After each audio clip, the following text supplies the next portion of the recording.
Hai guys, thank you udah klik video ini. Nah jadi aku mau ajak kalian bahas kasus naas yang bener-bener naas banget nih ya, yang terjadi dengan seorang ibu dan anaknya yang berakhir di jembatan ini yang ada di wilayah Sumatera Selatan. Yang semuanya dilakukan orang ini yang padahal sahabat dekatnya sendiri yang sebagai otak pelakunya sampai merancang rencana matang dengan 2 orang bayarannya. Yang semuanya bermula dari masalah uang tabungan dengan sahabatnya yang padahal udah dipercaya. Makanya nih ya, kasus ini harus banget kita bahas di sini supaya nantinya bisa jadi pembelajaran dengan harapan kasus-kasus kayak gini jangan sampai terulang lagi kapanpun dan dimanapun itu. Terutama nih ya buat kita-kita yang udah menjadikan kasus-kasus kayak gini sebagai pembelajaran. Oke lah, kayak gimana kisah dan kasusnya langsung aja kita bahas sedetail mungkin yang aku bisa. Tapi kayak biasa sebelum kita lanjut ya, kita ritual dulu. Jadi siapkan minuman dan cemilan kalian. Siapkan juga posisi ternyaman menurut kalian kayak gimana. Jadi kalau udah nyaman, udah santuy, nah jadi soal kasus ini, yuk kita bahas.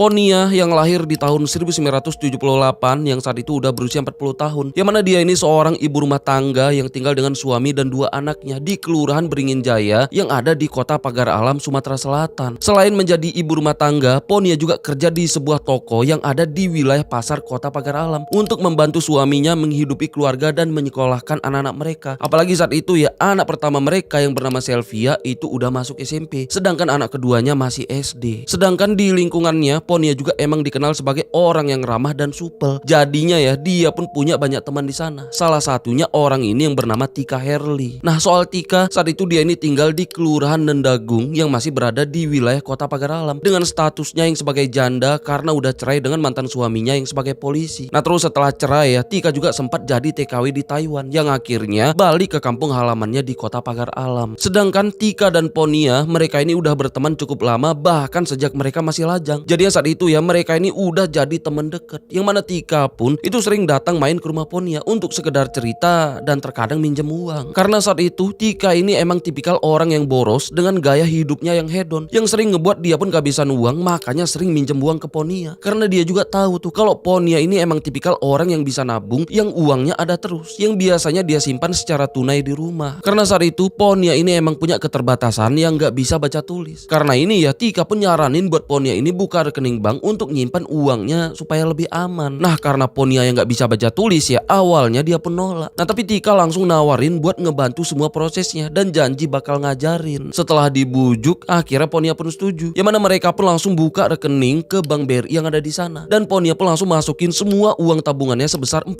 juta ke rekeningnya. Setelah itu Tika pun nawarin buat dia aja yang pegang kartu ATM plus pinnya, yang katanya nanti kalau Ponia butuh uang tinggal kabarin aja, nanti biar dia yang ke ATM ambil uangnya baru dikasih ke Ponia. Nah karena mereka yang udah berteman lama, jadinya Ponia pun langsung percaya dan ngasih kartu ATM dan pinnya ke Tika. Yang awalnya semuanya bebek aja, nggak ada masalah apapun. Tapi lama kelamaan Tika pun mulai sering make uang dari ATM Ponia yang ada di tangannya untuk memenuhi gaya hidupnya yang hedon, termasuk buat perawatan wajah ke salon. Yang lama kelamaan uangnya pun sampai habis, bahkan gak bersisa. Yang berujung Ponia pun sampai tahu kalau uang di ATM-nya udah habis. Karena ini Ponia pun pastinya marah dan minta Tika yang harus mengganti uangnya. Nah sedangkan Tika yang cuman bisa ngasih kalung emasnya yang sebagai jaminan ya, itu janji akan mengganti uangnya yang mulai dia anggap sebagai hutang. Nah tapi setelah ditunggu karena masih nggak ada kejelasan juga ya, jadinya Ponia pun terus mendesak Tika buat melunasi hutangnya. Sedangkan Tika yang lama kelamaan mulai ngerasa kalau itu beban yang ngebuat dia resah bahkan kesel. Jadinya disinilah dia pun mulai berpikir daripada harus mengganti uang sebanyak itu, lebih baik melenyapkan Ponia. Jadi setelah tekadnya bulat, di tanggal 10 Desember 2018, Tika yang sedang di rumahnya itu langsung menghubungi salah satu kerabatnya yang bernama Riko Apriyadi, yang awalnya dia tawarin pekerjaan ke Taiwan dengan iming-iming gaji besar. Nah Riko yang emang sedang butuh pekerjaan ya pastinya semangat. Karena ini Tika pun langsung ngajak ketemuan buat menjelaskan kerjaannya secara langsung, yang ketemuan di sebuah hotel yang ada di Kota Pagar Alam. Awalnya Riko pun sempat bingung kenapa ketemuannya harus di hotel. Nah tapi karena dia juga butuh kerjaan ya, jadinya tanpa curiga dan banyak nanya, dia pun langsung setuju. Yang mana dia yang tinggal di desa Muara Danau yang udah masuk di Kabupaten Empat Lawang itu langsung menuju ke hotelnya yang ada di Kota Pagar Alam yang nempuh sekitar 1 jam perjalanan naik motor. Nyampe di sana dia pun ketemu dengan Tika yang udah nunggu di kamar hotelnya. Nah di sana ya Tika pun langsung cerita dengan memutar balik masalahnya dengan Ponia yang cerita ke Riko yang katanya ya dia kesel dengan salah satu temennya yang bernama Ponia yang berhutang ke dia sebesar 86 juta yang gak dia bayar. Nah jadinya ya dia pun minta tolong ke Riko buat menghabisi Ponia. Denger itu Riko pun kaget yang langsung nolak karena gak berani dan juga sempat nanya kenapa tawarannya beda. Karena tujuan Riko jauh-jauh datang ke sana itu karena tawaran kerja ke Taiwan dengan gaji tinggi. Sedangkan Tika yang tahu kondisi kehidupan Riko dan keluarganya yang tergolong sulit, jadi yang dia pun membujuk dan menjanjikan kalau Riko ini mau ngebantu dia bakal ngebantu Riko dengan kerja jadi TKI di Taiwan, bahkan akan ngurus semua berkas dan syaratnya untuk terbang ke luar negeri. Terus pas Riko yang sedang bingung antara takut tapi kondisinya dia yang butuh kerjaan ya, Tika pun langsung sebut kayak gini, kalau kamu nggak mau bantu saya, kamu pulang sekarang dengan tangan kosong dan orang tuamu mau dikasih makan apa. Bukan cuma itu aja, supaya Riko mau ya, Tika juga menjanjikan upah sebesar 5 juta kalau Riko ini mau nolongin. Nah karena denger uang sebanyak itu, apalagi dia juga emang butuh kerjaan, akhirnya ya Riko pun setuju. Karena ini Tika pun nyuruh Riko buat jangan pulang dulu karena aksinya akan dilakukan di waktu dekat. Nah jadi dia minta buat sementara Riko ini tinggal di hotel itu karena hotelnya udah dia bayar sampai beberapa hari ke depan. Nah setelah itu ya Tika pun sempat ngasih uang sebesar 400 ribu ke Riko buat kebutuhan sehari-harinya selama di hotel. Sedangkan Tika itu balik ke rumahnya dan berusaha nyari keberadaan Ponia. Karena saat itu ya Ponia ini emang jarang menggunakan HP yang biasanya cuman dia tinggal di rumahnya. Nah jadinya ya Tika pun sempat kesulitan nyari di mana Ponia berada.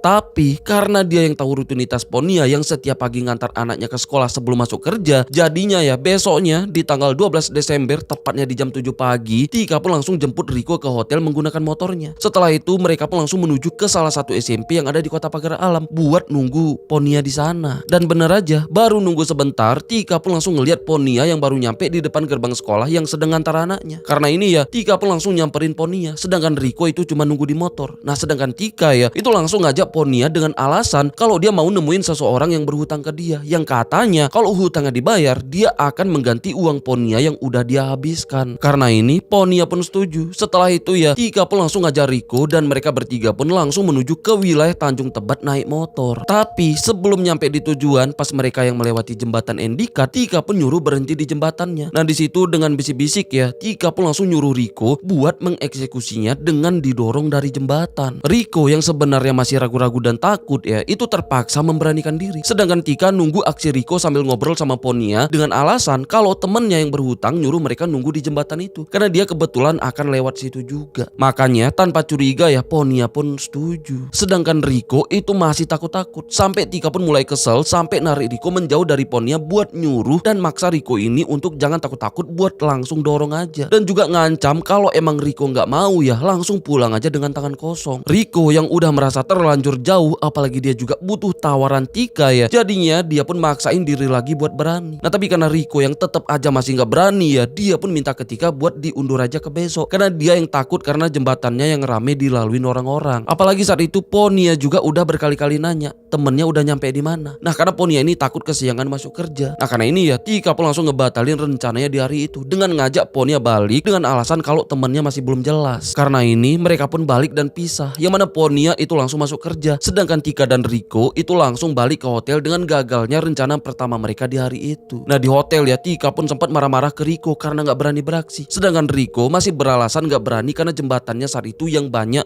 dilalui orang-orang. Karena ini Tika pun mikir lagi dan emang merasa sulit melakukan eksekusinya yang cuma menggunakan motor. Jadinya ya dia pun nawarin Riko buat melancarkan aksinya menggunakan mobil. Nah tapi karena Riko yang ternyata nggak bisa nyetir, jadinya dia pun langsung menghubungi salah satu keponakannya yang bernama Jeffrey yang saat itu masih berusia 17 tahun yang kebetulan bisa nyetir. Apalagi Tika juga tahu kalau Jeffrey saat itu sedang tinggal di rumah omnya yang ada di wilayah Lahat dengan keadaannya yang sulit secara ekonomi karena nggak punya pekerjaan. Karena ini Tika pun langsung menghubungi Jeffrey buat ditawar kerjaan sebagai supir. Nah Jeffrey yang emang sedang butuh pekerjaan ya itu langsung nerima. Yang awalnya dia pikir jadi supir buat kebutuhan wisatawan di Pagar Alam. Karena ngingat wilayah Pagar Alam emang dikenal sebagai kota wisata di wilayah Sumatera Selatan karena punya pemandangan alam yang indah ya, itu kayak perkebunan teh dengan dengan udara yang sejuk yang emang sering dipadati para wisatawan. Karena ngiranya jadi supir untuk kebutuhan wisata, jadinya dia pun langsung ke kota Pagar Alam dengan menempuh 1 jam perjalanan, yang akhirnya ya mereka pun ketemu di hotel. Di situ Tika pun langsung minta bantuannya buat bantu menghabisi salah satu temannya. Dengar itu ya Jeffrey pun kaget karena nggak sesuai dengan tawarannya. Tapi Tika langsung jelasin kalau tugas Jeffrey cuma nyetir karena eksekutornya si Rico. Terus Tika juga langsung membujuk dengan diiming-imingkan kerjaan ke Taiwan dengan gaji tinggi dan juga akan ngasih upah sebesar 5 juta kalau Jeffrey mau bantu dengan tugasnya yang cuma nyetir. Setelah ditimbang-timbang, apalagi Jeffrey juga udah terlanjur datang ke sana dengan jarak yang lumayan jauh, apalagi saat itu Jeffrey juga yang sedang butuh uang dan pekerjaan, jadinya ya dia pun setuju. Nah setelah itu Tika pun nyuruh Jeffrey buat nginep di hotel sama Rico karena besoknya mereka akan beraksi, sedangkan Tika itu pulang ke rumahnya. Besoknya yang udah di tanggal 15 Desember, tepatnya di hari Sabtu pagi ya, Tika pun langsung datang ke hotel naik motor ngajak Jeffrey buat ngambil mobil. Nah karena saat itu ya Tika ini udah dapat pinjaman mobil dari temennya yang tinggal di Lahat.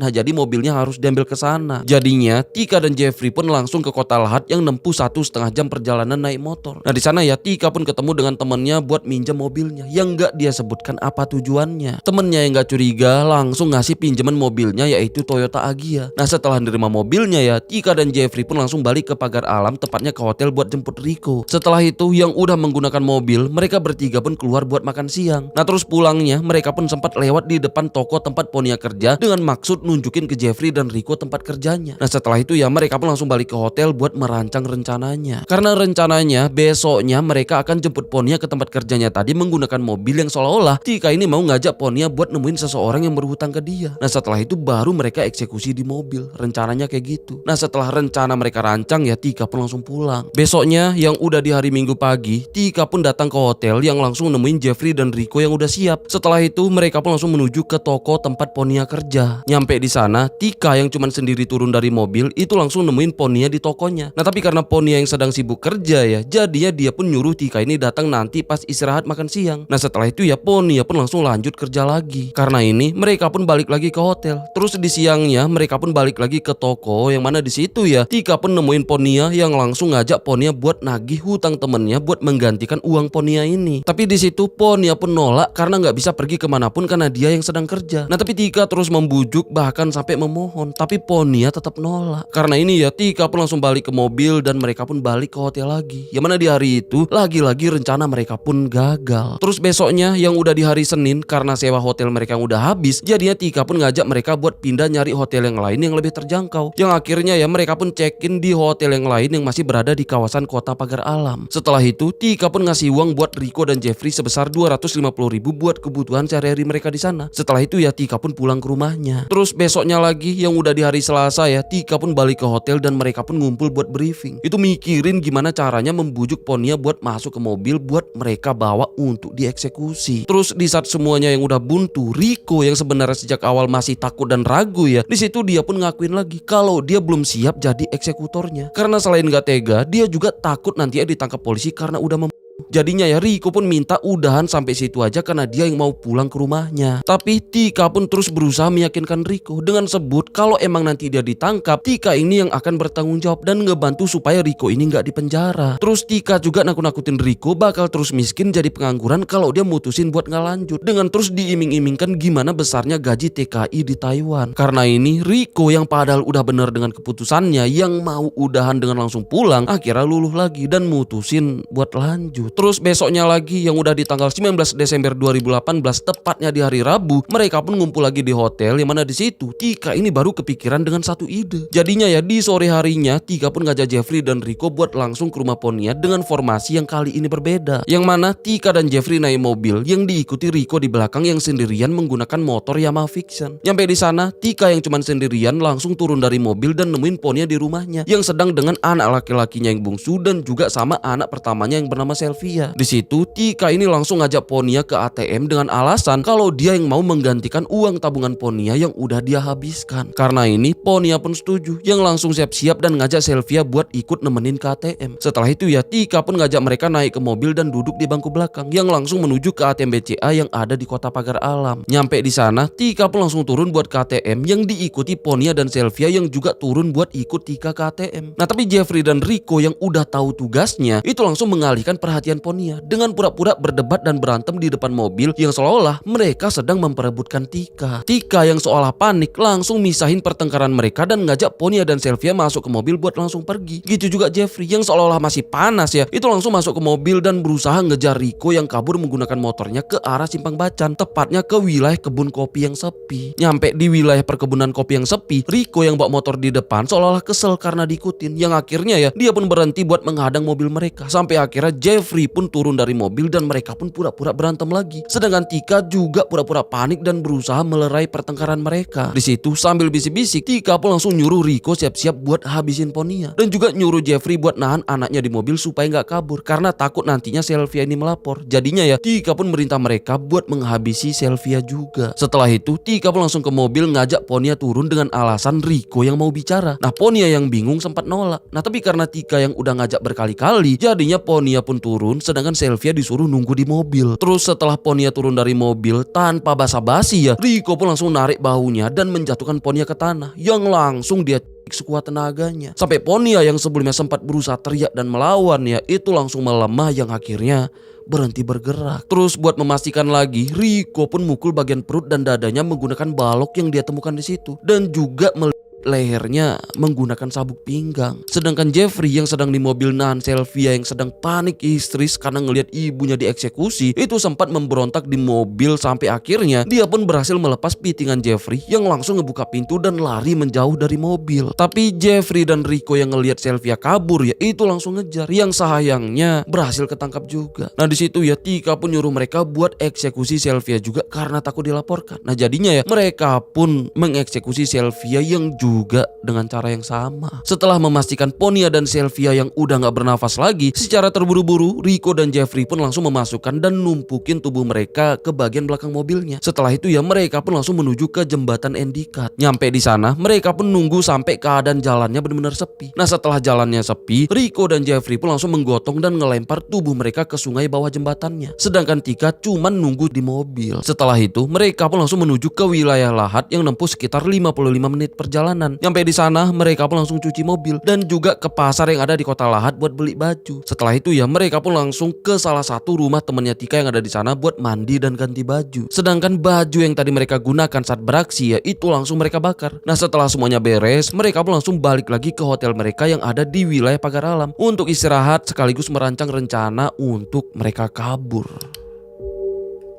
Di malamnya karena Ponia dan Sylvia yang belum pulang, pastinya ini pun ngebuat suaminya yang baru pulang kerja itu sempat bingung dan nanya ke anak bungsunya, ibu sama kakak kemana. Nah anaknya pun jawab yang katanya tadi ibu dan kakaknya pergi sama Tika naik mobil, yang juga ngelihat ada laki-laki naik motor yang ngikutin mobilnya. Denger ini suaminya pun makin resah karena sebenarnya suaminya udah tahu kalau Tika emang sahabat Ponia yang juga udah biasa datang ke rumahnya. Nah tapi yang ngebuat suaminya resah ya karena gak biasanya Tika jemput menggunakan mobil, apalagi ada cowok yang ngikutin di belakang mobilnya. Karena ini besoknya suaminya pun berusaha nyari alamat rumah Tika sampai ketemu. Yang mana di sana ya suami Ponia pun langsung nanya ke Tika di mana keberadaan istri dan anaknya yang sampai saat itu masih belum pulang. Dengan tenangnya Tika pun jawab kalau kemarin dia emang sempat jemput Ponia menggunakan mobil temannya buat ke ATM. Tapi setelah dari ATM dia dan Ponia pun pisah karena Ponia naik ojek. Tapi suami Ponia pun nanya lagi soal siapa laki-laki yang ngikutin mobil mereka saat jemput Ponia kemarin. Nah Tika yang mulai kesel dengan pertanyaannya dengan sinis langsung jawab mungkin laki-laki itu orang lain yang melintas yang kebetulan posisinya ada di belakang mobil mereka pas anaknya ngeliat. Dari sini suami Ponia pun sebenarnya udah curiga sama Tika, tapi karena masih belum punya bukti apapun ya suaminya pun gak bisa nuduh. Yang saat itu ya cuman bisa berusaha nyari dengan nanya dan mendatangi rumah teman dan saudara Ponia untuk memastikan keberadaannya. Sedangkan di sisi lain beberapa hari kemudian yang saat itu udah di tanggal 24 Desember tahun 2018 tepatnya di hari Senin, warga di pinggir sungai Lematang desa Kedaton yang udah masuk di Kabupaten Lahat itu dihebohkan dengan temuan tubuh wanita yang hanyut di sungainya. Karena ini mereka pun langsung ngelapor ke pihak kepolisian di sana, yang akhirnya tubuh wanita itu pun langsung dibawa ke RSUD Lahat untuk diotopsi dan juga menyelidiki identitasnya. Karena saat itu ya belum ada yang tahu soal siapa sosok wanita itu karena pas ditemukan tanpa identitas sama sekali. Terus 4 hari kemudian warga di sana lagi-lagi dihebohkan dengan temuan tubuh wanita di sungai desa sebelah, tepatnya di desa Lubuk Selo Kabupaten Lahat yang masih di aliran sungai yang sama yang ditemukan ditemukan masih mengenakan seragam olahraga. Yang mana temuan tubuh itu pun langsung dibawa ke RSUD Lahat untuk diotopsi. Yang saat itu diyakinin kalau tubuh yang pertama ditemukan memiliki hubungan dengan temuan tubuh kedua. Nah terus karena saat ditemukan salah satu tubuh yang masih mengenakan seragam olahraga dari salah satu SMP yang ada di wilayah Pagar Alam, jadinya ya kabar ini pun langsung menyebar ke wilayah Pagar Alam melalui Facebook. Sedangkan Tika yang tahu kabar soal temuan tubuh Ponia dan Sylvia yang udah berhasil ditemukan, apalagi dia juga tahu kalau polisi mulai menangani kasus ini, jadinya dia yang mulai panik ya, itu langsung mendatangi hotel tempat Rico dan Jeffrey nginap buat ngajak mereka untuk langsung melarikan diri. Jadinya mereka pun langsung kemas-kemas dan melarikan diri ke Jakarta menggunakan pesawat buat ngurus perencanaan keberangkatan mereka yang akan menjadi TKI ke Taiwan. Sedangkan di sisi lain, suami Ponia yang juga dengar kabar soal temuan dua tubuh wanita di wilayah Lahat, apalagi karena suaminya juga dapat kabar kalau salah satu wanita yang ditemukan menggunakan seragam olahraga SMP tempat anaknya sekolah, jadinya ya dia pun langsung mendatangi RSUD Lahat untuk ngelihat dan memastikan langsung ke sana. Setelah dipastikan dan ternyata bener ya kalau itu adalah istri dan anaknya yang selama ini hilang, suaminya pun langsung shock bahkan histeris dengan apa yang udah terjadi dengan istri dan anaknya. Sedangkan hasil autopsinya juga menunjukkan adanya bekas luka memar di sekujur tubuh kedua korbannya yang diyakinin bekas hantaman benda tumpul yang dilakukan pelakunya. Karena ini ya pihak kepolisian pun langsung melakukan penyidikan dengan meriksa orang terdekat Ponia, yaitu suaminya. Nah menurut pengakuan suaminya, kalau Ponia emang sedang ada masalah uang tabungan dengan salah satu temennya yang bernama Tika Herli. Apalagi suaminya juga ngakuin kalau Ponia terakhir kali dijemput Tika ke ATM Bank BCA yang ada di Pagar Alam. Apalagi suaminya juga ngakuin adanya kejanggalan saat Tika menjemput istrinya, karena gak biasanya Tika jemput istrinya menggunakan mobil dengan temennya. Apalagi ada seorang laki-laki menggunakan motor Yamaha Vision yang ngikutin mobil mereka dari belakang. Karena kesaksian ini, polisi pun langsung meriksa rekaman CCTV yang ada di Bank BCA, yang ternyata emang bener kalau Tika dan Ponia sempat melakukan penarikan tunai di mesin ATM Bank BCA yang ada di sana. Karena ini, polisi pun langsung melakukan pemburuan dengan melacak keberadaan Tika yang akhirnya berhasil terlacak juga, yang ternyata udah berada di Jakarta. Karena ini ya pihak kepolisian di Polres Pagar Alam itu langsung melakukan koordinasi dengan pihak kepolisian di Jakarta untuk kerjasama melakukan penangkapan Tika, yang akhirnya saat itu yang udah di tanggal 2 Januari 2019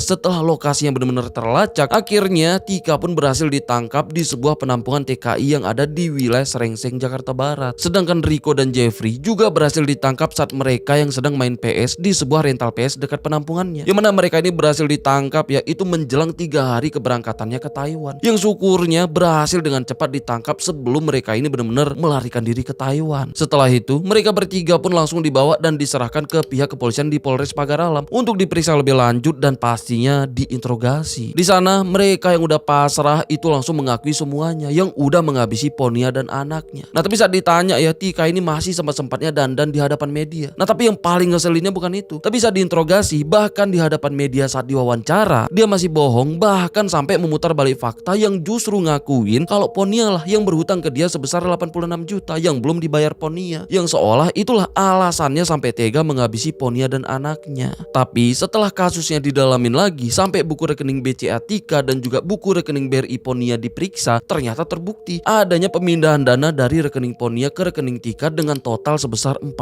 juta. Karena udah terbukti, barulah Tika pun mengakui yang sebenarnya soal alasan atau motifnya menghabisi Ponia itu karena dia yang gak mau mengembalikan uang tabungan Ponia yang udah dia kuras dan dia habiskan dengan memanfaatkan kondisi Ponia yang gak bisa baca tulis. Terus yang paling ngeselinnya lagi nih ya, ini saat sebelumnya dia diwawancara media yang padahal ditanya apa alasannya justru jawabannya kayak gini. Coba deh kalian denger sendiri aja nih. Akunya kan sering main ke sana dulu kan, namanya temen kan. Terus dia bilang juga ke saya, katanya kan suaminya sering nanya ke anaknya, ke dia, kok kamu nggak pernah ini datang ke rumah, katanya gitu kan. Anaknya kan cerita juga anaknya sama adeknya yang di Gang Astra. Katanya papaku tuh nanyain ini terus, katanya nanyain tante terus. Jadi istrinya tuh gimana, kayak cemburu gitu sama aku. Setelah ditangkap dan jadi tersangka dengan kasus kayak gini, bahkan dia masih merasa cantik loh. Gila sih. Jadi karena ini semua dengan apa yang udah mereka lakukan ya, jadinya mereka bertiga pun itu mulai menjalani persidangannya di Pengadilan Negeri Kota Pagar Alam. Yang mana Jeffrey yang bertugas sebagai supir di kasus ini yang saat itu masih berusia 17 tahun yang masih dianggap sebagai anak di bawah umur. Jadinya dia pun disidang secara terpisah yang disidang sesuai peradilan anak. Yang akhirnya ya dia pun dijatuhin hukuman 10 tahun penjara. Sedangkan Rico yang sebagai eksekutor dan Tika yang sebagai otak pelakunya, mereka ini sama-sama dijatuhin hukuman mati. Yang berujung ya semuanya jadi penyesalan mendalam untuk mereka, terutama Rico ini nih, yang padahal sebelumnya sempat takut dan ragu menjalankan aksinya. Bahkan sempat hampir membatalkan aksinya dengan langsung pulang karena sejak awal dia yang emang udah takut. Tapi akhirnya dia lanjutkan juga setelah berkali-kali dibujuk sama Tika dengan diiming-iming uang dan juga pekerjaan. Apalagi saat itu dia yang padahal masih berusia 20 tahun, yang masih tergolong muda, yang harusnya masih banyak hal yang bisa dia lakukan sambil menghirup udara segar di luar lapas. Kalau seandainya saat itu dia benar-benar membatalkan aksinya dengan langsung pulang ke rumahnya. Tapi ya semuanya udah jadi penyesalan yang udah gak ada gunanya lagi untuk disesalin, karena mereka udah di sel nunggu waktu eksekusinya tiba. Tapi apapun itu semuanya keadilan untuk korban dan keluarganya. Ya semoga husnul khotimah buat Ponia dan Sylvia. Semoga ditempatkan di tempat terbaik, dan semoga keluarga yang ditinggalkan juga ya diberikan kekuatan dan mendapat hikmah baik dari apa yang udah terjadi. Amin. Amin. Dan buat kita, semoga dari kisah dan kasus ini bisa dijadikan pembelajaran. Dengan harapan kasus-kasus kayak gini jangan sampai terulang lagi di kemudian hari. Terutama nih ya, buat kita-kita yang udah menjadikan kasus-kasus kayak gini sebagai pembelajaran. Oke lah, sampai sini aja pembahasan kita soal kasus ini. Sampai ketemu di kasus selanjutnya, karena aku udah siapin beberapa kasus yang kayaknya harus juga kita bahas di sini. Oke lah, aku Rizka Wadiono. Bye-bye.